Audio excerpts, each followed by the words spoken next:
Baik Bapak Ibu yang dikasihi Tuhan, selamat pagi, selamat beribadah di dalam nama Tuhan Yesus. Selamat sudah selama 1 minggu berlibur, ya sudah puji Tuhan kita sudah pulang dengan baik, selamat semuanya. Dan besok kita mulai bekerja kembali.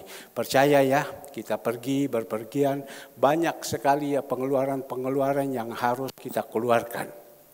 Saya barusan tanya kepada teman saya, kamu liburan kemana? Saya ke Bali, Su. Berapa banyak orang? Wah, 10 lebih orang. Kamu pakai di mana hotelnya? Saya tinggal di Nusa Dua. 1 hari berapa? 3 juta lebih. Jadi 3 juta lebih, berapa hari kamu di sana? 8 hari. Hitung-hitung juga, CPTO juga habis, Su, dia bilang. 100 lebih juta juga habis. Ya, sudah. Jadi bagaimana? Ya kita cari lagi, dia bilang. Tapi dalam keadaan susah seperti begini, bagaimana? Ya juga kadang pusing-pusing juga. Ya mau pergi ya sudah. Saya tanya lagi kepada teman saya yang satu, kamu baru pulang dari Hong Kong. Oh ya, berapa hari? 8 hari. Waduh, di Hong Kong makannya mahal-mahal. 1 kali makan 5 juta. 3 juta, 2 juta, habis berapa? Dengan tiket pesawat pergi bolak-balik Nope Goteo. 250 juta, habis juga, dia bilang. Nah ini Pak Pendeta, saya ada berikan oleh-oleh sedikit sama Bapak Pendeta. Karena saya tahu Ibu Pendeta ini suka masak, saya titipkan ini semua. Ada beberapa macam dari Hong Kong, saya kasihkan. Dia kasihkan kepada saya, oh ya baik, terima kasih. Ketemu lagi kepada teman saya tadi pagi. Waktu saya kontak sama dia, dia bilang saya sekarang sudah mau dijemput taksi ya untuk pergi ke lapangan terbang. Berapa hari kamu di Hong Kong? Saya 6 hari di Hong Kong. Waduh, mahal-mahal semua. Ya tidak apa-apa saya bilang. Kalau punya uang pergi tidak apa-apa. Tapi kalau tidak punya uang kita pergi, kita paksakan diri, nanti kita susah. Ya betul, dia bilang. Sekarang kita semua yang ada di sini, saya percaya semua kita semua yang sudah diberkati Tuhan. Pergi sama-sama pulang membawa sukacita. Tetapi ingat, sukacita dunia itu semu. Sukacita dari Tuhan itu kekal selamanya. Ya, kami juga mungkin mereka bertanya, Pak Pendeta selama liburan kemana? Saya bilang kami di rumah. Di rumah saja, dan setiap pagi kami hanya berdoa bersama dengan jemaat. Itu saja. Habis kemana lagi? Tidak kemana-mana. Hari kedua, ketiga kami cuma adakan pertemuan. Karena kita tahu, Bapak Ibu tahu, tanggal 27 bulan 6, Saudara Andre dan Catherine akan masuk di dalam pernikahan kudus. Kami ketemu keluarga, kami berbicara semua yang baik. Semua sudah teratur, semua toto yang baik. Ya sudah, selesai. Itu saja. Habis itu kemana lagi? Dia bilang, ya saya pergi ke Malang. Karena mereka kepingin bawa Ibu Gembala pergi ke Malang. Pergi ke Malang, berangkat pagi, pulang sore. Begitu juga berangkat Bapak Ibu, berangkat pagi, pulang sore. Bensin, tol dan lain. Dengan makan semua, 1 juta lebih juga. Wih, 1 juta lebih juga ya. Hanya pergi pagi, siang pergi, pulang sore, 1 juta lebih juga habis. Wih, banyak juga ya. Saya dengar Devina bolak-balik Batu, bolak-balik Surabaya, bolak-balik Trawas, bolak-balik segala semua. Saya tanya, keluar berapa kamu Devina? Tidak keluar, dia bilang. Tuhan Yesus yang berberkati. Nah Bapak Ibu yang dikasih Tuhan, inilah semua. Saya tidak tahu keadaan Bapak Ibu, pokoknya percaya saja bahwa kalau kita di dalam Tuhan, Tuhan di dalam kita. Sekali lagi, kalau kita di dalam Tuhan, Tuhan di dalam kita. Kita minta apa saja Tuhan tolong. Kalau kita di dalam Tuhan, Tuhan di dalam kita. Ya, kita boleh bilang kita di dalam Tuhan, belum tentu Tuhan di dalam kita. Bila mana Tuhan di dalam kita, kalau kita melakukan semua kebenaran-kebenaran firman Tuhan, kita nurut dan kita taat, pasti minta apa saja. Nah Bapak Ibu yang dikasih Tuhan, kita melihat firman Tuhan pada pagi hari ini. Saya ajak kepada Bapak Ibu, ini firman Tuhan hari Kamis disampaikan oleh Saudara Ivon. Dan Ivon mengatakan, Bapak Ibu, saya sampaikan firman Tuhan ini, saya menguatkan Bapak Ibu. Ya, saya menguatkan Bapak Ibu. Jadi Bapak Ibu tidak perlu takut, itu betul. Ya, tidak perlu takut. Saya menguatkan kepada Bapak Ibu, tetapi Bapak Ibu tidak perlu takut. Karena itu adalah janji Tuhan. Saya bilang betul. Tetapi ada satu, kalau kita melakukan apa yang Tuhan perintahkan, itu saja. Kalau kita lakukan dan kita ada di dalam Tuhan dan Tuhan ada dalam kita, kita tidak perlu takut. Mari Bapak Ibu yang dikasihi Tuhan.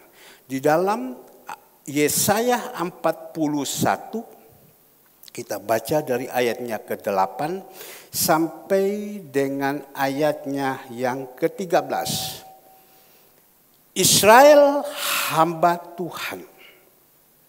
Tetapi engkau, hai Israel, hambaku. Hai Yakub yang telah kupilih, keturunan Abraham yang kukasihi. Engkau telah kuambil dari ujung-ujung bumi, yang telah kupanggil dari penjuru-penjurunya. Aku berkata kepadamu, engkau hambaku, aku telah memilih engkau dan tidak menolak engkau.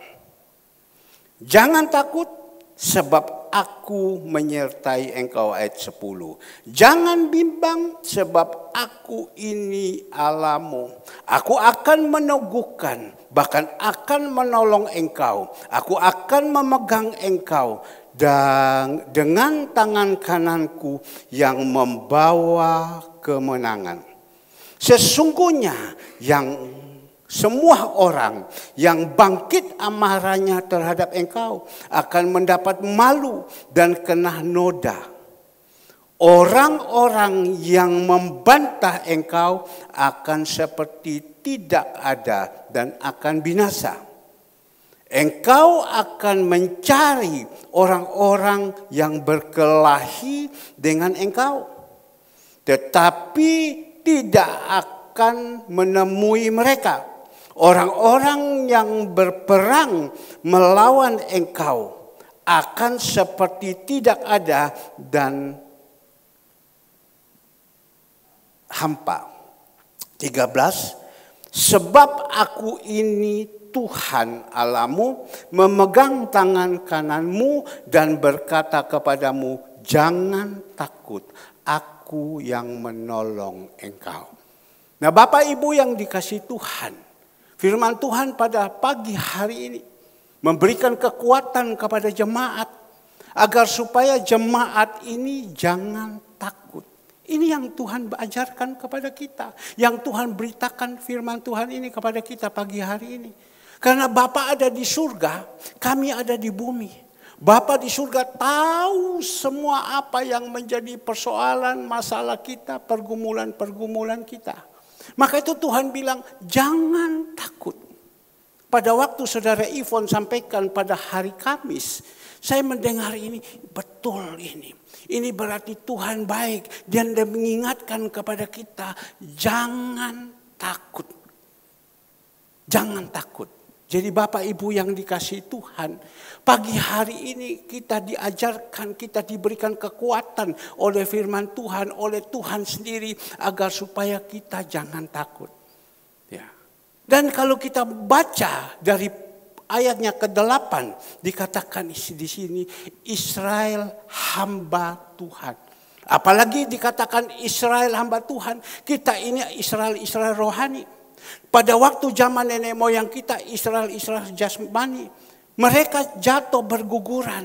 Karena apa? Karena mereka ini tidak nurut, tidak taat. Pada waktu dipimpin oleh Musa, mereka ini senantiasa bersungut-sungut, mereka melawan, mereka berontak, sehingga kita tahu semua bahwa Yosua dan Kaleb saja yang Tuhan izinkan masuk di tempat yang sudah Tuhan janjikan. Tapi yang lain-lain ini ada kemana? Mereka itu satu sama lain saling jatuh berguguran.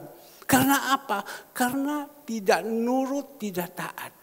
Jadi Tuhan katakan, Israel, kamu Israel hamba Tuhan. Kita semua yang ada ini sekarang ini hamba-hamba Tuhan. Kita semua yang ada ini hamba-hamba Tuhan. Cuma hamba-hamba Tuhan, ada yang dipilih Tuhan, jadi hamba Tuhan, ada juga yang tidak. Tapi Tuhan mengatakan semua kita itu dipilih, umat pilihan Tuhan. Tetapi banyak yang dipanggil, sedikit sekali dipilih.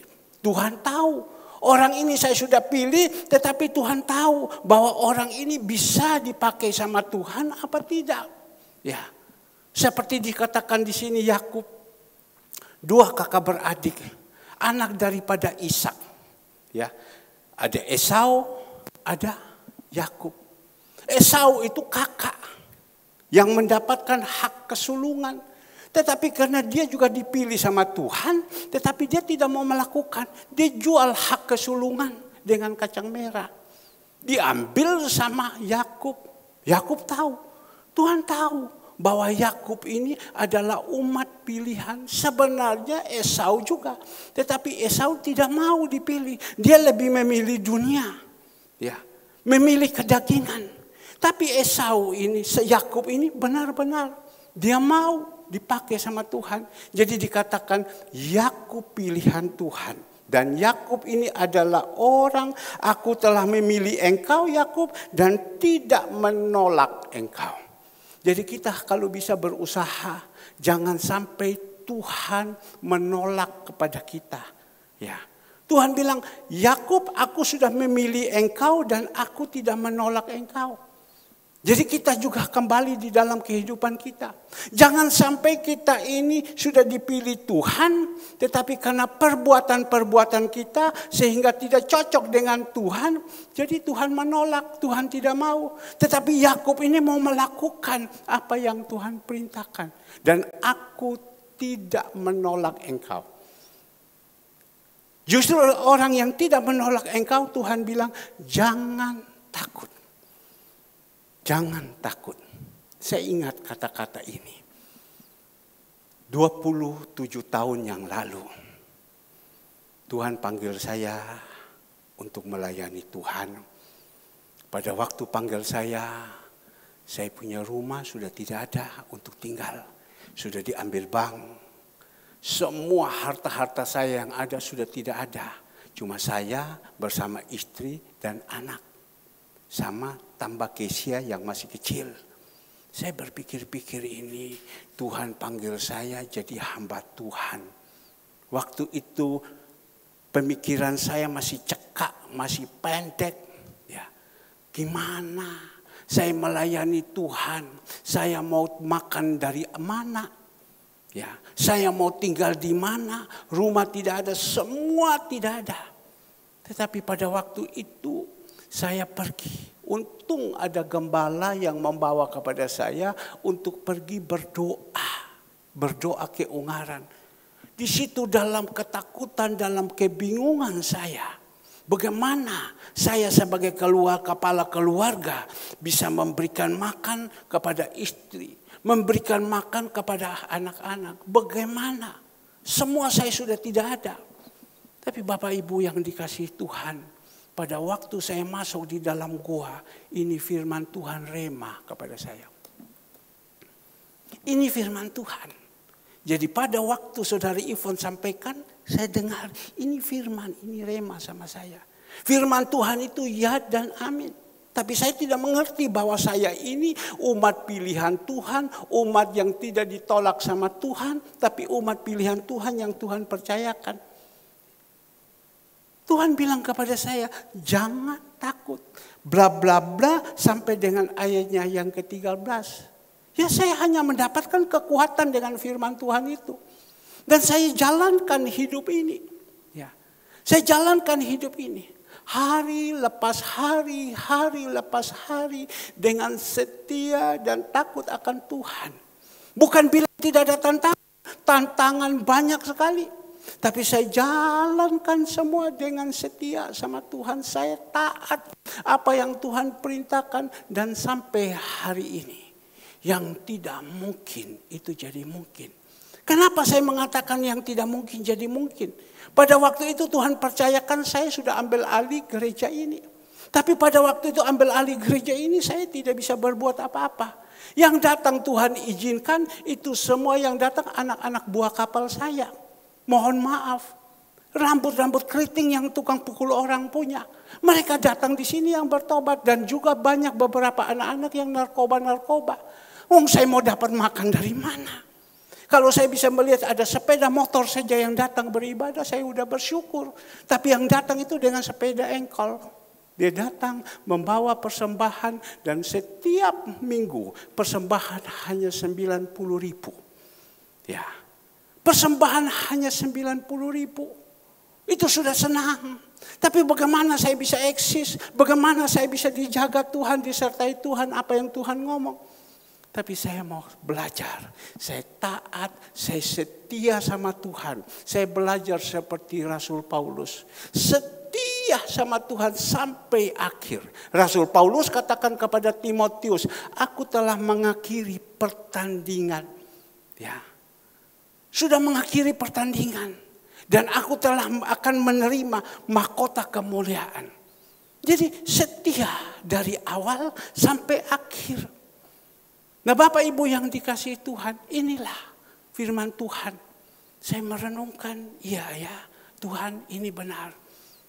Tuhan janjikan kepada kita, jangan kita takut. Benar itu jangan takut. Tetapi kita harus lakukan kebenaran firman Tuhan. Seperti tadi hamba Tuhan ini mengatakan, ya, beribadah kepada Tuhan jangan terlambat. Kita dengar apakah kita masuk kiri, keluar kanan, kita cuek saja. Itu baru satu. Ya. Kalau kita masuk kiri, keluar kanan, kita tetap jalankan begitu, jangan kita kecewa sama Tuhan. Kalau tidak semuanya tidak terwujud. Tapi kalau seumpama kita mendengar, kita bilang, ya Tuhan, ampun saya Tuhan. Saya ini nomor 1 terlambat. Saya nomor 1 terlambat. Harus setengah jam, harus 1 jam baru saya masuk. Ya. Kan dia katakan tadi, kalau kamu setia, ya, kamu tidak beribadah dengan Tuhan, percaya kepada Tuhan, engkau akan melihat janji-janji Tuhan. Itu baru 1. Nah, bagaimana sekarang? Kita mau apa tidak?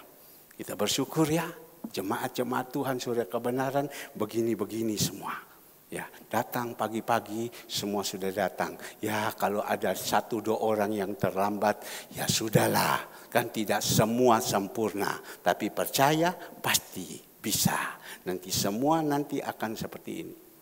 Nah, Bapak Ibu yang dikasihi Tuhan, yang sekarang kita berbicara jangan takut. Banyak sekarang ya orang takut ya menghadapi ke depan. Jangan Bapak Ibu, saya juga kadang saya takut. Yang saya takut bukan saya takut ekonomi ke depan ini yang tidak baik. Yang saya takut gempa.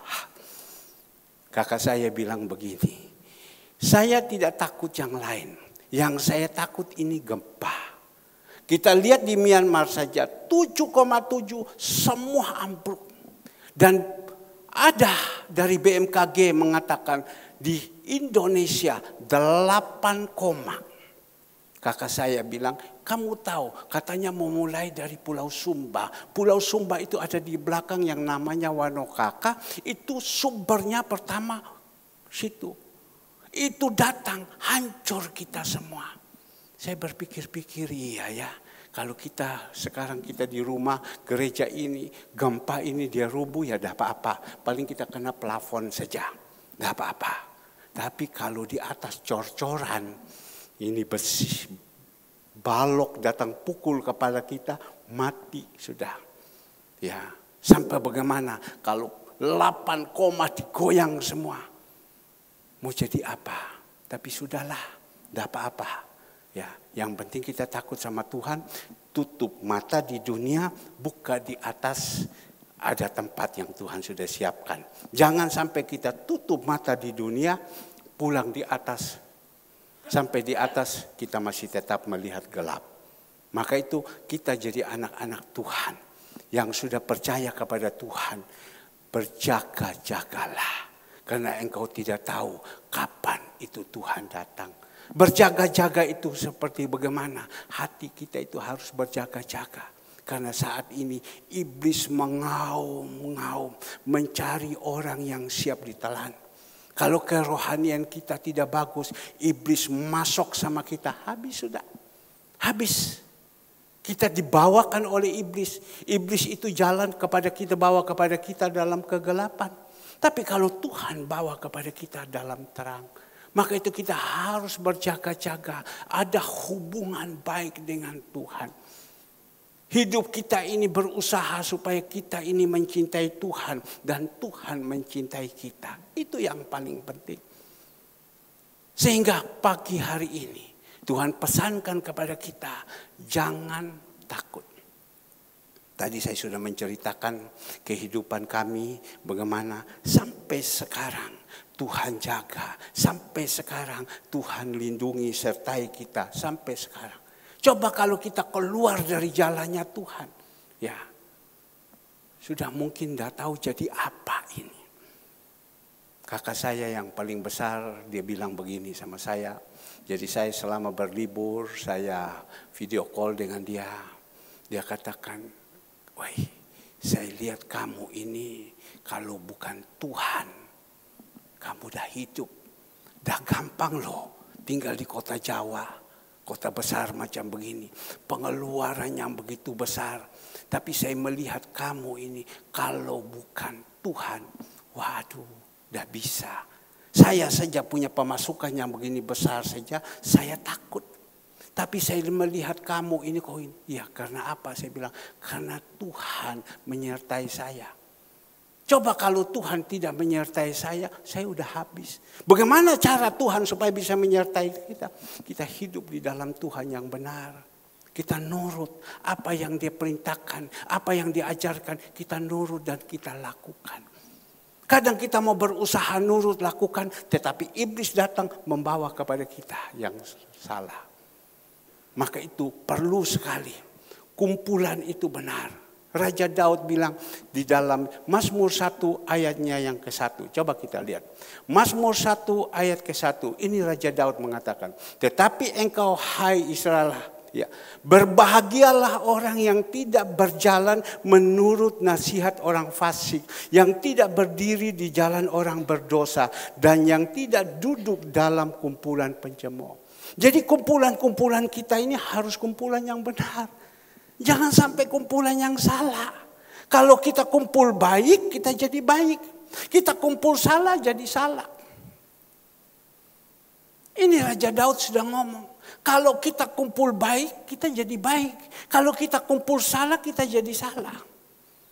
Kalau kita kumpul baik, hidup kita ini dikatakan seperti pohon yang bertumbuh di pinggir air. Akarnya merambat. Keluarkan daun-daun yang hijau, buah-buah yang manis. Kalau kita kumpul yang baik. Tapi kalau kita kumpul yang salah, sudah dah keruan. Saya hanya bisa berdoa. Jemaat Tuhan. Ya, usaha. Berkumpul dengan yang baik. Kalau mungkin kita berkumpul yang salah, susah. Kejangkitnya itu hebat. Pengaruhnya hebat. Kami punya pembantu. Tadi malam kemarin saya tanya sama dia, kapan kamu pulang? Dia jawab sama saya begini, Pak, aku mungkin hari Selasa baru pulang. Ya, tapi kalau tidak dikasih naik gaji, saya tidak mau pulang. Harus kasih naik gaji. Ya sudah, saya berpikir orang ini. Padahal sebelumnya dia kumpul dengan orang-orang ini, dia ngomong begini. Kamu mau cari juragan seperti begini di mana? Bapak, ibu, anak-anak udah macam-macam. Semua enak, kita kerja ini nyaman. Ya. Saya kalau tidak disuruh bapak atau ibu keluar, saya tidak mau keluar. Tapi karena dia kumpul salah, sudah mulai. Dia mulai kasih. Saya kerja, cuci ayam dan lain-lain segalanya semua. Ya sudah, saya hanya ngomong sama dia begini. Saya bilang, sudahlah, tidak usah kamu ngomong panjang lebar. Masa bapak ibu sama kamu hitungan. Ayo pulang. Saya hanya ngomong begitu. Iya Pak. Karena apa? Kumpul. Kalau dia kumpul baik, ya oke baik. Karena mungkin dia kumpul, wah saya di sini gajinya sekian. Ya itu kumpul baik. Membuat dia meningkat. Bagus. Tapi kalau sampai kumpul yang salah, yang menyesatkan kita, yang mencelakakan kita, itu yang berbahaya. Maka itu penting sekali kumpulan itu. Penting sekali siapa yang kita dekat. Berapa saat yang lalu, saya ketemu dengan satu anak muda. Anak muda ini sebenarnya baik. Punya sopan santun, bagus sekali. Tapi waktu saya ketemu sama dia, anak ini, dia cuek. Dia sudah kurang lebih 2 tahun tidak ada di sini. Dia cuek. Loh, kok anak ini kok begini? Biasa kalau dia ketemu, dia datang sama saya. Om, sambil tertawa. Om, gini. Ini dia ketemu sama saya, dia cuek, dia jaim. Wah, saya bilang ini bahaya. Saya panggil dia punya om. Kamu lihat anak ini, saya bilang. Anak ini sudah berubah.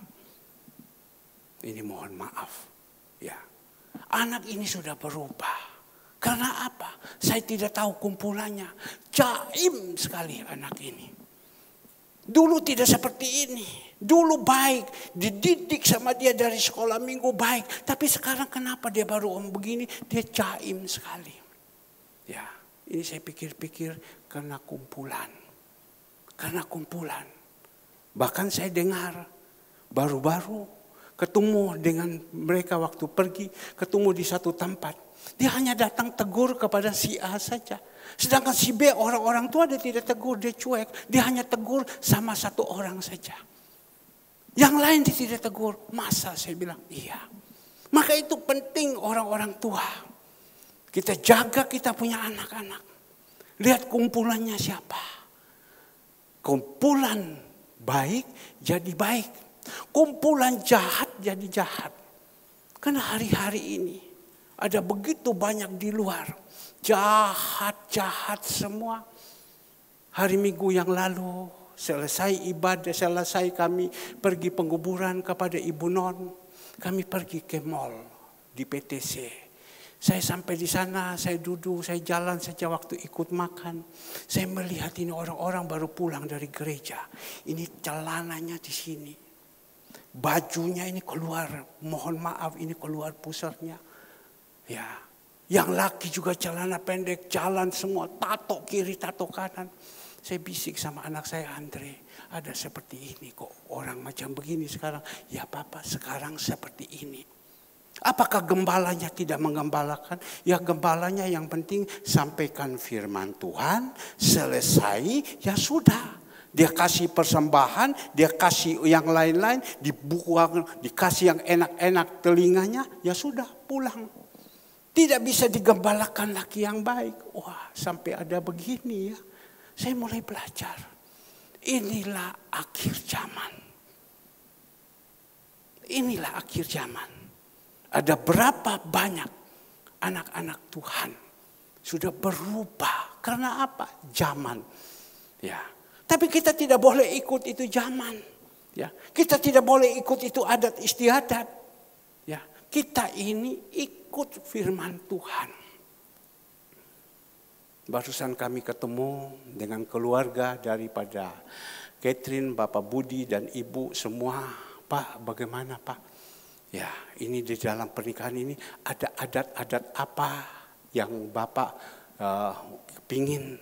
Kami senang, kami bisa berbicara. Saya bilang mohon maaf, kami sudah di dalam Tuhan, tidak ada adat-adat lagi. Sudah tidak ada, pokoknya kita jalankan firman Tuhan. Mereka dipersatukan di dalam Tuhan. Mereka sebelumnya dicocokkan dulu. Semua sudah bagus, masuk. Dan saya bersyukur hari Jumat katanya saudara Andre dan Catherine dipanggil sama omnya. Ya, teman saya juga, Bapak Edi. Panggil duduk di situ. Ngomong, Andre ngomong apa? Ya, bagus Pak. Dia ngomong sama kita bernasihati, namanya orang tua. menasihati, apakah kamu nanti akan masuk di dalam pernikahan kudus? Kau sudah cocok? Ya, kau sudah tahu sifatnya Andre? Engkau sudah tahu sifatnya Catherine? Sudah tahu? Ya. Dan supaya kamu tahu keadaan ke depan ini, bagaimana hidupnya, semua dinasihati. Saya bilang itu bagus. Itu bagus. Dan Andre katakan seperti papa punya saudara-saudara. Seperti papa kalau omong. Ya. Nah inilah Bapak Ibu. Sebab zaman sekarang anak-anak ini kok semuanya sudah tidak mau. Inilah dosa akhir zaman. Bapak Ibu yang dikasihi Tuhan. Jadi dikatakan di sini kita jangan takut. Itu betul. Tidak boleh takut. Tidak boleh takut. Percaya kepada Tuhan. Dan lahir baru. Percaya Tuhan pasti menolong. Tuhan pasti buka jalan. Tapi jangan sampai kita ini jalan keluar dari jalannya Tuhan baru kita salah. Baru kita bilang, kenapa bilang jangan takut? Kenapa saya harus mengalami persoalan masalah seperti ini? Saya banyak belajar 3 hari yang lalu. Tiba-tiba pada waktu itu saya sedang berbicara. Mungkin Bapak Ibu masih ingat teman saya yang dulu sudah umur 80. Dia datang di sini beberapa hari karena ada reuni. Habis dia pulang kembali ke Jakarta, saya berbicara dengan dia. Dan saya berbicara langsung bertiga dengan teman saya satu. Teman dia juga. Itu teman baik saya, relasi saya. Kami berbicara bertiga. Ending waktu berbicara bertiga, kakaknya bilang begini. Ayih, dia bilang, kau tolong hubungi dulu adik saya. Siapa? Si A, dia sekarang ada di Surabaya. Dia tinggal di rumah saya. Aduh, dia bilang kasihan. Kenapa? Rumahnya disita semua sama bank. Saya jadi heran. Kenapa dia utang begini banyak? Kerja kelihatan bagus. Tapi kenapa dia hutang begini banyak? Sehingga rumah yang ada itu disita. Toko yang ada mama saya kasih, papa mama saya kasih, disita juga. Jadi sekarang dia sudah disita, semua masih tetap pikul utang yang begitu besar. Dengar baik-baik. Ya. Padahal tokonya rame, semuanya rame. Satu, istrinya sudah meninggal. Ya, tinggal dia seorang Batangkara.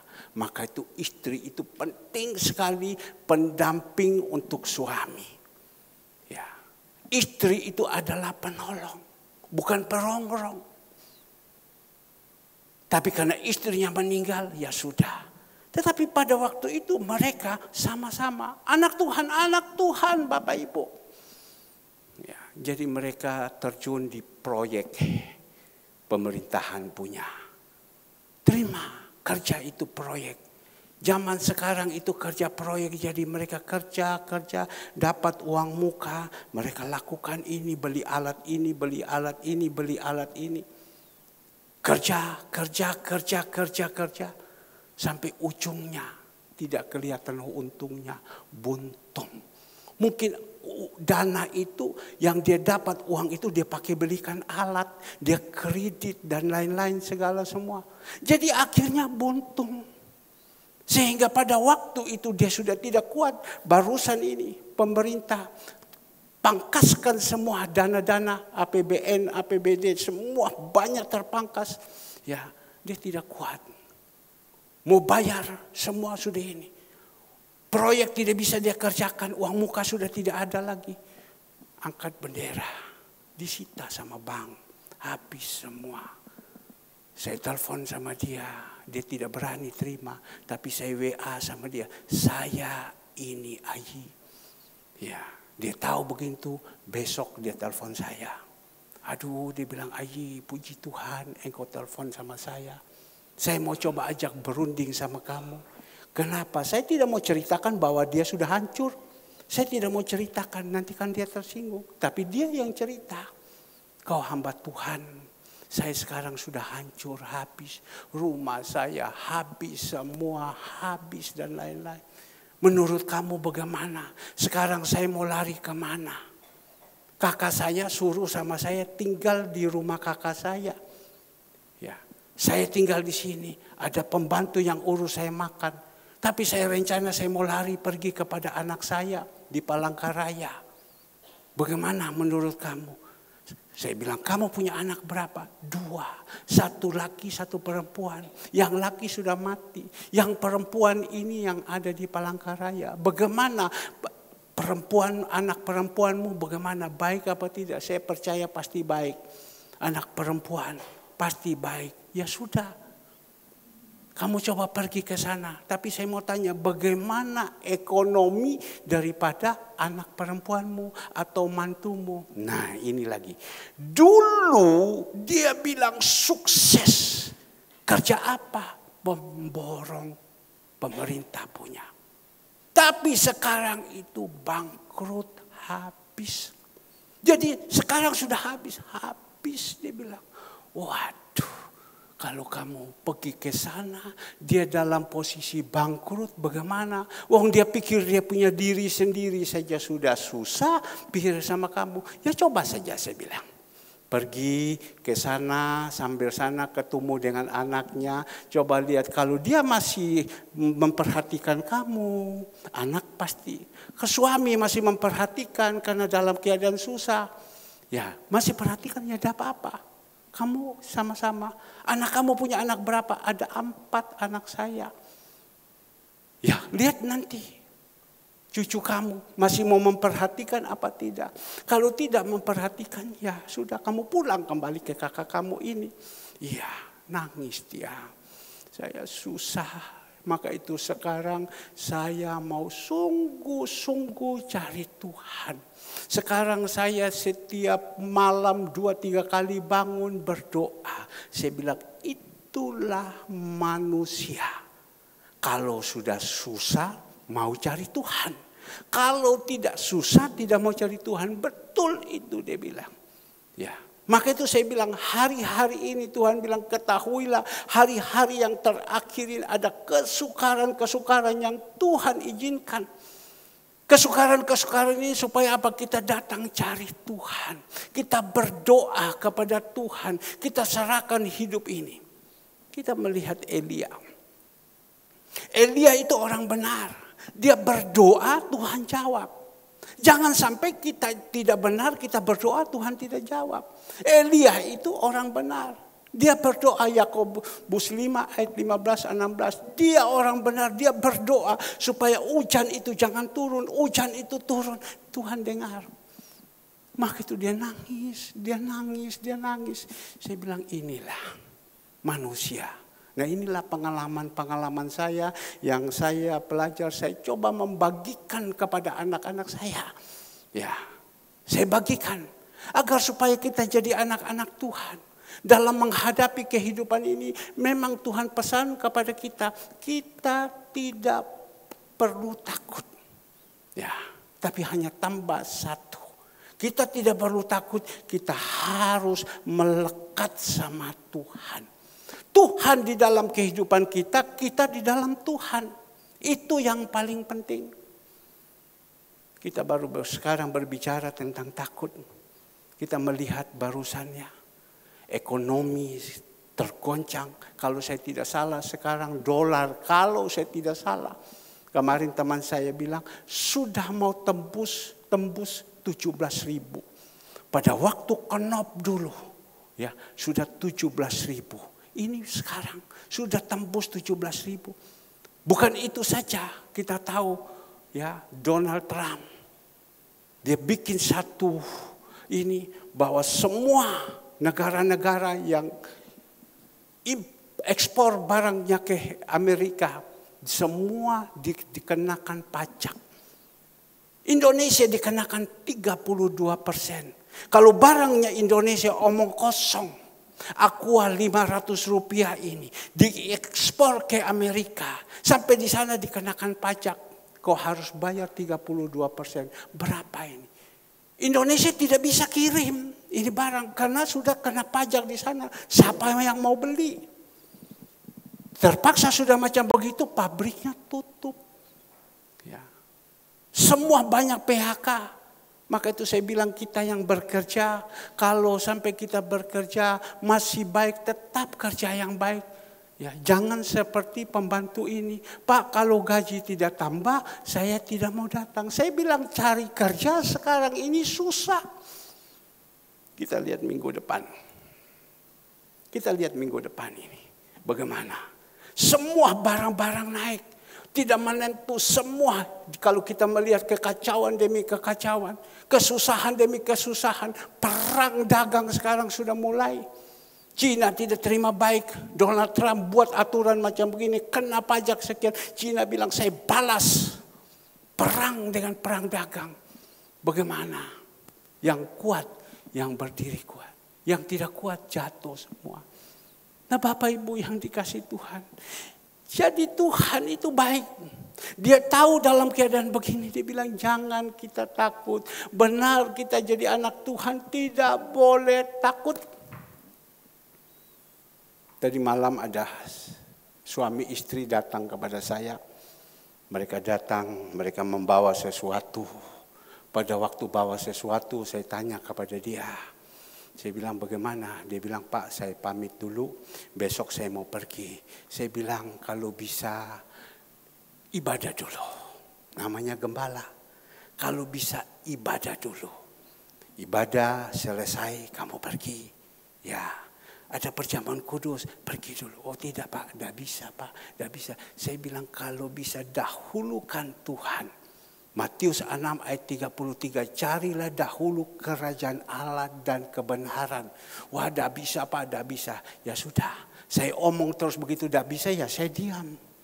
Ya, saya tahu pasti Tuhan tolong saya. Saya tahu pasti Tuhan tolong saya. Saya tahu pasti itu. Tapi saya bilang, carilah dahulu kerajaan Allah. Matius 6 ayat 33, coba kita melihat. Ini ayat. Matius 6 ayat 33. Saya tahu Bapak Ibu sudah hafal semua. Tetapi ini dia bilang. Tetapi carilah dahulu kerajaan Allah dan kebenarannya.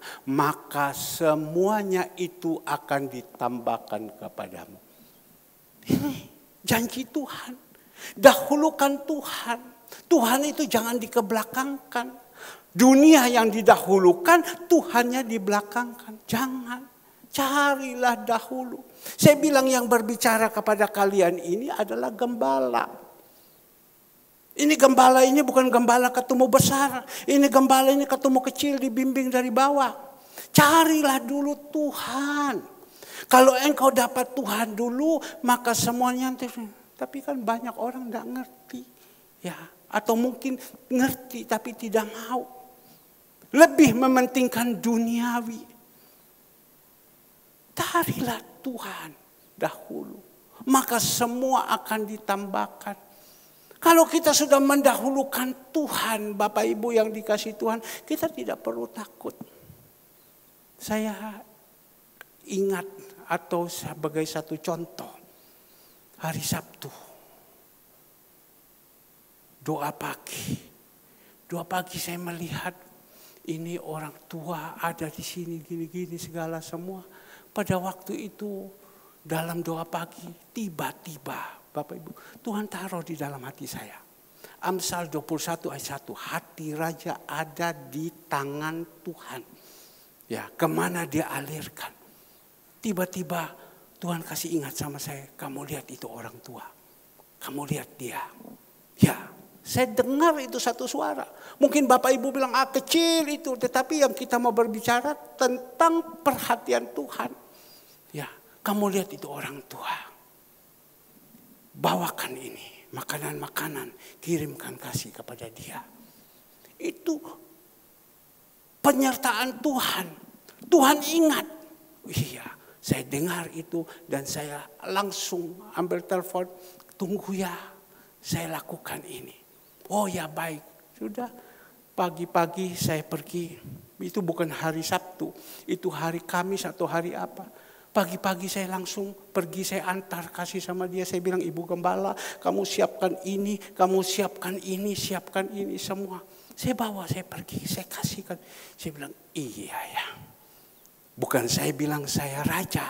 Tetapi hatinya manusia itu ada di tangan Tuhan. Ada di tangan Tuhan. Saya pergi, saya lakukan semua. Habis saya lakukan hari Sabtu lagi, Tuhan kasih, kau lihat ini.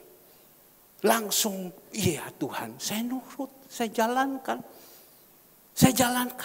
Saya antar ke sana. Aduh Pak, terima kasih Pak. Aduh Pak, terima kasih. Saya bilang ini Tuhan yang suruh. Tuhan yang suruh. Kenapa? Tuhan tahu hati daripada orang-orang ini. Ya, Tuhan yang suruh karena Tuhan tahu kebutuhan mereka. Maka itu saya bilang Tuhan itu tahu apa yang menjadi kebutuhan kita. Apa yang menjadi kekhawatiran kita. Tuhan akan tolong, Tuhan akan buka jalan. Maka itu Bapak Ibu dikasih Tuhan. Tuhan pesan kepada orang-orang yang sudah dipilih Tuhan. Jangan takut sebab aku menyertai engkau. Ya, kita tidak boleh takut sebab Tuhan menyertai engkau. Matius 28, murid-murid Tuhan bilang, pergilah jadikanlah bangsa ini muridku. Baptis mereka, ajar mereka. Dan taulah aku akan menyertai engkau sampai akhir zaman. Tolong, Matius 28 ayatnya yang ke-20. Matius 28 ayatnya yang ke-20. Tolong, ya. Ke-20, 19 dulu. Ayat yang ke-19, ayatnya yang ke-19. Karena itu pergilah, jadikanlah semua bangsa muridku dan baptislah mereka dalam nama Bapa, Anak dan Roh Kudus. Lanjut 20. Dan ajarlah mereka melakukan segala sesuatu yang telah kuperintahkan kepadamu. Dan ketahuilah aku menyertai kamu senantiasa sampai kepada akhir zaman. Aku, Tuhan huruf besar, menyertai. Kalau kita mau melakukan apa yang Tuhan perintahkan kepada kita. Tuhan bilang aku akan menyertai engkau sampai akhir zaman. Sekarang ini sudah benar-benar waktu ini Tuhan akan menyertai kita. Tuhan akan menyertai kita. Apa yang menjadi pergumulan kita? Apa yang menjadi persoalan kita? Tuhan akan menyertai kita.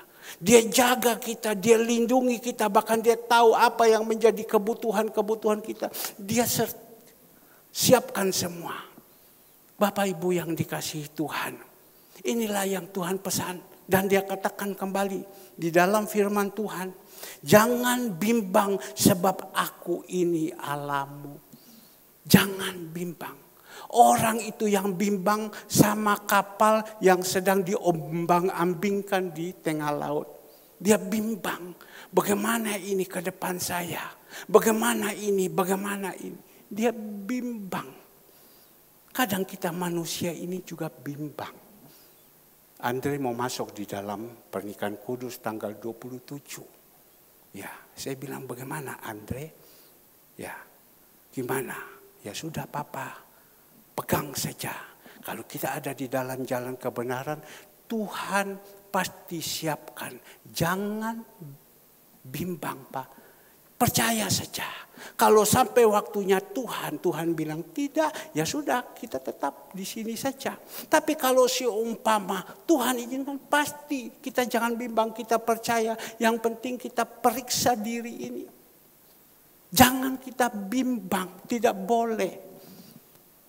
Percaya kepada Tuhan. Yang penting hati itu satu dengan Tuhan.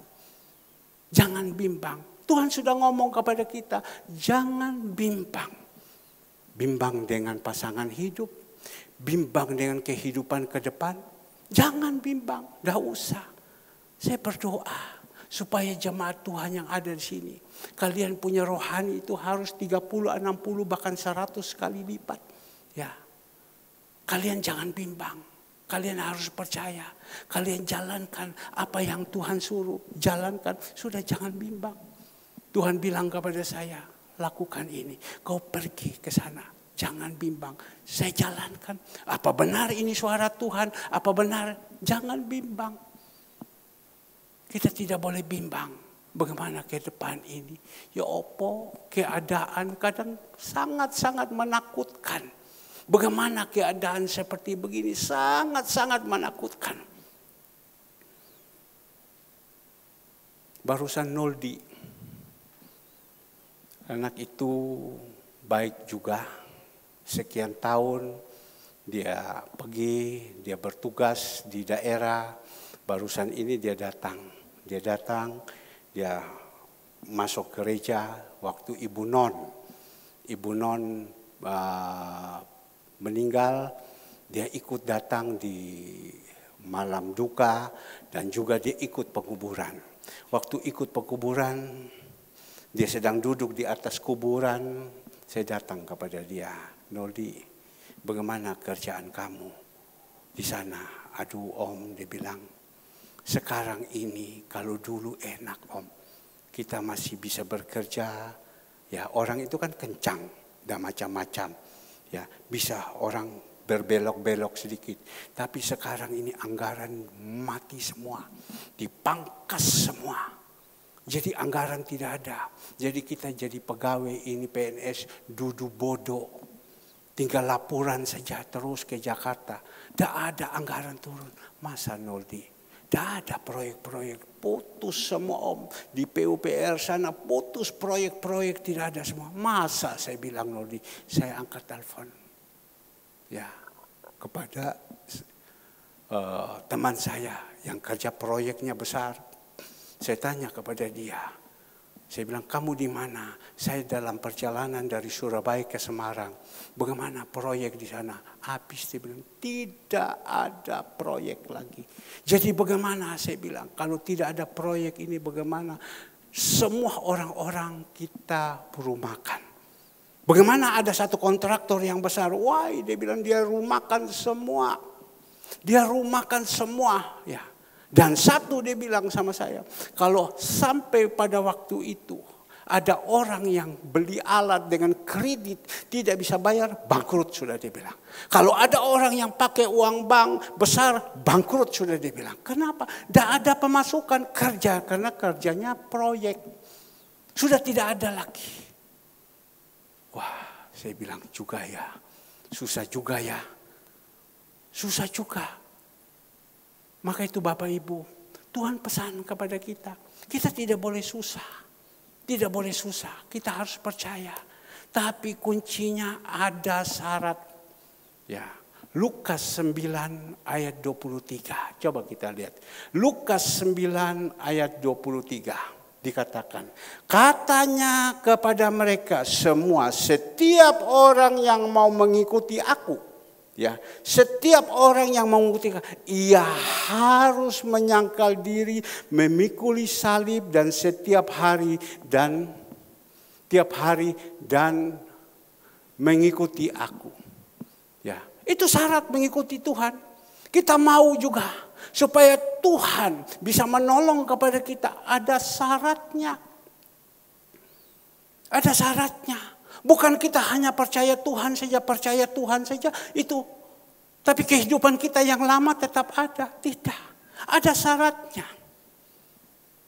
Ada syaratnya. Kalau kita hidup di dalam kebenaran itu baik. Barusan ibu kekasih kita, Susnon, dipanggil Tuhan. Ya, dipanggil Tuhan. Pagi-pagi Ivon telepon. Om, ya, dia bel 1-2 kali saya sudah angkat. Biasanya ada orang di bel 20 kali juga tidak angkat. Tapi ya dia bel saya sebagai gembala, saya harus jadi contoh. Dia bel sama saya 1 kali, 2 kali. Saya persis di situ langsung saya angkat. Kenapa, Fon? Nangis. Kenapa kamu nangis? Ada apa? Ya, saya berpikir mungkin kesulitan. Susnon meninggal. Tidak usah nangis, Fon. Susnon meninggal. Waktu Susnon meninggal, bilang Susnon meninggal. Dia kan tidak berdaya, tidak ada siapa-siapa. Saya hanya tiba-tiba diingatkan kebaikannya Susnon. Saya diingatkan kebaikannya Susnon. Maka itu kita di dalam dunia ini berusaha tabur yang baik. Saya ingat kebaikan dia. Baik, Fon. apalagi? Ya bagaimana Om, saya serahkan sama Om. Sudah, tutup. Telepon. Nomor satu kan kita urus peti dulu. Bagaimana saya harus memikirkan ini.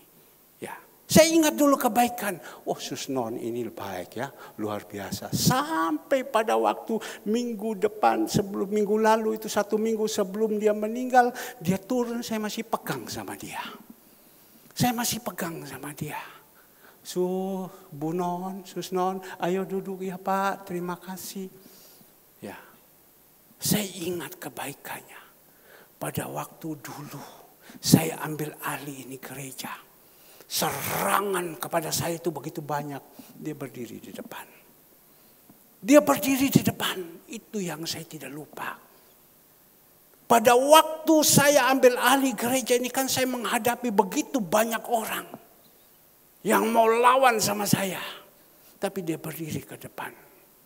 Jangan kamu coba sekali-sekali kamu berbuat dengan Bapak Gembala. Ya, ada satu orang tua sekarang sudah meninggal. Dia datang, dia pukul di tanah sini. Tidak akan maju, tidak bisa bangun dan lain-lain segala semua. Susnon bilang, pergi kamu, jangan kamu bikin macam-macam di sini. Saya ingat dia punya kebaikan. Saya bilang, oke, baik kita urus. Ivon juga karena mungkin ingat, bukan mungkin, percaya. Ivon ambil alih semua. Ambil alih semua. Ya sudah Fon, kamu ambil alih. Padahal Ivon sendiri juga lagi susah. Ivon bilang, Om, yang ada di samping saya ini semua tidak bisa berbuat apa-apa. Jadi Ivon harus ambil alih. Ya sudah, kamu jalankan, Fon. Om ada di belakang. Tapi kita melihat dengan kebaikan-kebaikan. Tuhan taruh di dalam hati saya. Kau ke depan dulu. Kirimkan dana. Masuk sekian. Kau tulis. Untung anak-anak saya semua yang ada ikut ambil bagian. Ikut ambil bagian. Karena saya tahu anak-anak saya yang ada jemaat Tuhan ini kan melihat kebaikan daripada Susnon. Jadi semua bisa tercukupi. Bahkan pada waktu mau selesai penguburan, saya panggil cucunya. Cucunya anak sekolah minggu saya. Om, dia bilang, aduh kamu sekarang sudah besar ya, udah cantik ya dan lain-lain. Ayo urus Oma. Biaya-biaya semua kamu ambil alih. Ya Om, kita ambil alih semua. Tuhan tolong semua. Karena apa? Karena perbuatan dia. Maka itu Tuhan bilang, perbuatanmu, taburanmu menyertai engkau di dunia dan di akhir. Maka itu Bapak Ibu, kuncinya kita jadi anak-anak Tuhan. Untuk supaya kita dapatkan janji-janji Tuhan. Perbuatan kita di dunia ini dan akhirat.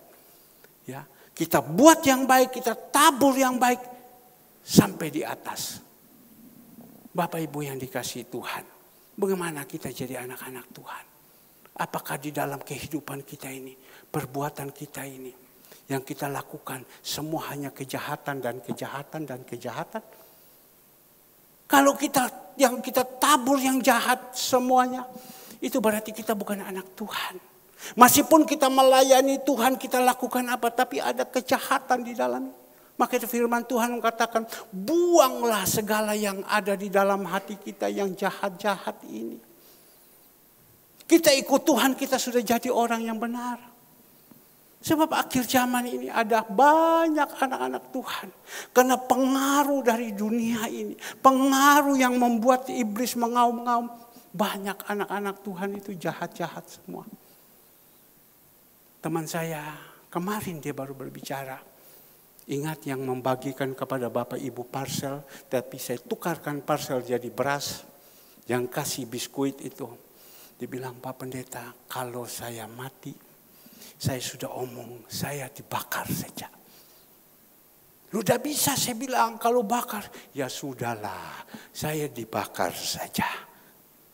Karena dia agama leluhur, istrinya agama yang gereja besar di Surabaya. Ya sudahlah, dibakar saja. Kenapa? Saya coba pancing, percuma dia bilang. Saya punya anak 2 laki. Belum tentu dia mau datang lihat sama saya. Belum tentu dia mau datang lihat kuburan saya. Jadi sudahlah, bakar selesai sudah. Buang saja sudah. Ke laut. supaya tidak usah pusing-pusing. Sekarang sudah seperti ini, dia bilang. Sudahlah, bakar saja, buang. Saya punya anak 2, orang kaya. Tapi belum tentu dia mau lihat. Karena bapak itu kan tahu anaknya bagaimana. Belum tentu dia mau lihat sama saya. Sudahlah, kita tidak usah rame-rame. Bakar, saya sudah pesan bakar. Loh, kenapa papamu dikebumikan? Ya kalau ke bapak saya dikebumikan, sampai sekarang Cembengan kami masih datang. Kami bersama saya punya keluarga, saya punya saudara-saudara yang mulai dari besar sampai kecil, kami pergi ke sana. Tapi zaman sekarang anak-anak ini susah. Mereka sudah tidak pernah dorang lupa dengan orang tua. Anak 1, ya, anak 10 tidak bisa piara orang tua.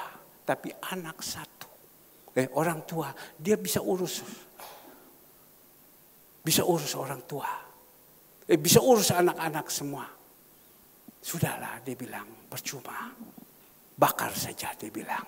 Ya, saya bilang nanti kalau Tuhan Yesus datang, kamu tidak ikut terangkat. Ya sudahlah, itu kan kepercayaan kamu. Saya melihat dengan logika saya, percuma. Inilah akhir zaman. Maka itu orang-orang anak-anak muda, mari. Kalian jangan sekali-kali ya menyakiti hati orang tua. Jangan sekali-kali kamu menyakiti orang-orang yang ada di atas kamu. Sebab zaman sekarang banyak sekali, coba kita lihat. Di dalam 2 Petrus 5, 2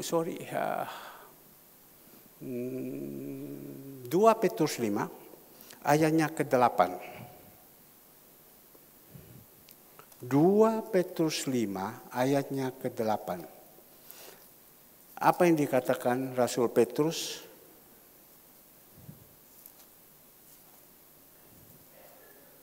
Dua Petrus 5 ayatnya ke-8. Sebentar ya, saya cari ya. Saya punya Alkitab sudah banyak sobek.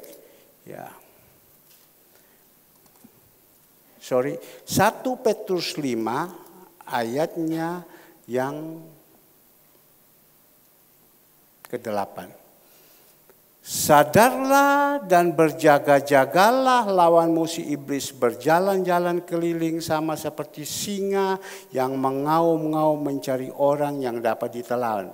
Lawanlah dia depan yang teguh, sebab kamu tahu bahwa semua saudaramu di seluruh dunia menanggung penderitaan yang itu. Dan Allah sumber segalanya kasih karunia yang telah memanggil kamu dalam Kristus kepada kemuliaannya yang kekal akan melengkapi, meneguhkan, menguatkan dan mengokohkan kamu sesudah kamu menderita seketika lamanya. Ia yang mempunyai kuasa dan sampai selama-lamanya. Jadi inilah yang Tuhan pesan kepada kita. Kita jadi anak-anak Tuhan, kita harus berjaga-jaga. Karena iblis ini terus dia cari kepada kita. Dia cari kepada kita. Siapa yang siap ditelan? Jemaat Tuhan, saya pesan, kalian harus jaga hidup kalian. Ya, hidup ini jaga baik-baik, kerohanian jaga baik-baik.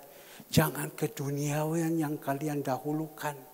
Cari ini Tuhan. Ke depan ini bukan hidup yang baik lagi. Ke depan ini hidupnya tidak bagus. Lihat, mungkin saya berbicara Bapak Ibu, Pak, kenapa Bapak kok tidak berbicara yang enak-enak? Kenapa kok berbicara ini? Dari dulu Tuhan sudah taruh di dalam hati saya. Hati-hati, jaga, karena ke depan ini tidak bagus. Hati-hati, jaga, dan ke depan ini tidak bagus. Ada pengalaman-pengalaman, ya, dan ada cerita-cerita yang di dalam Alkitab, orang-orang yang tidak jaga baik-baik dan akhirnya ending. Mereka susah. Kalau susah sekarang ini bagaimana? Hati-hati. Saya tidak perpanjang karena sebentar kita akan makan dan minum tubuh dan darah Yesus. Kita hati-hati dalam hidup ini. Jaga baik-baik ya di dalam hidup ini. Ya, supaya ke depan kita ini kita bisa kuat menghadapi semua banyak kesulitan-kesulitan. Kita mau cari bagaimana? Ya, Semua di perdagangan-perdagangan semua sekarang lesu. Semua teriak lesu, susah untuk mencari nafkah saja susah sekarang tengah mati. Dengan susah payah engkau mendapatkan. Ya, tadi saya ngomong dengan Pak Toga Sirain. Lain kalau Tuhan yang berikan dengan dunia yang berikan lain. Kalau Tuhan yang berikan itu kekal. Tapi kalau dunia yang berikan itu karena belas kasihan. Karena belas kasihan dia berikan. Karena mungkin bagaimana dunia berikan. Tapi kalau Tuhan yang berikan, dia ketuk hati orang. Kau lihat itu, orang tua itu. Kau lihat ini. Kemarin saya berbicara dengan suster dari Tropodo. Saya bilang, suster, dia kelapor sama saya.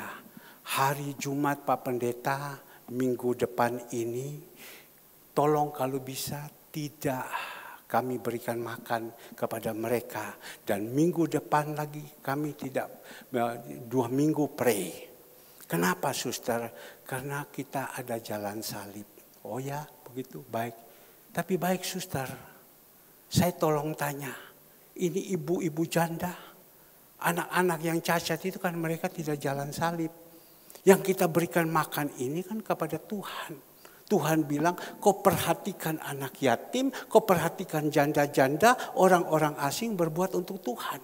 Tapi karena ini, ya disuruh jangan, ya kalau suster yang berkuasa, suster bilang tidak boleh, ya suster tanggung jawab. Saya lepas tangan. Tapi kalau tidak, ya jangan. Wah kalau Pak Pendeta omong macam begitu, ya saya juga tidak berani Pak Pendeta, dia bilang. Saya bilang suster tanggung jawab. Karena saya diperintahkan Tuhan untuk kasih makan sama mereka. Tapi kalau suster bilang jangan. Karena ada kegiatan Jumat Agung, ini jalan salib. Tapi kan mereka kan tidak. Mereka itu butuh. Tuhan bilang kau buat sama mereka, kau buat untuk saya. Oh ya baik Pak Pendeta, baik kalau gitu saya akan berunding lagi. Aduh saya takut kalau Pak Pendeta omong begitu, iya. Tapi kalau minggu depan lagi Jumat Agung, jangan Pak Pendeta. Oh ya kalau itu minggu depan Jumat Agung karena kami juga di gereja ada ibadah. Jadi ibadah ini kami stop. Ini beri makan khusus hari Jumat kami stop. Ya, oh ya betul. Jadi baik Pak Pendeta, hari Senin saya kasih berita. Kalau bisa jangan hari Senin, Minggu sudah kasih berita supaya kita bisa atur. Karena kita apa?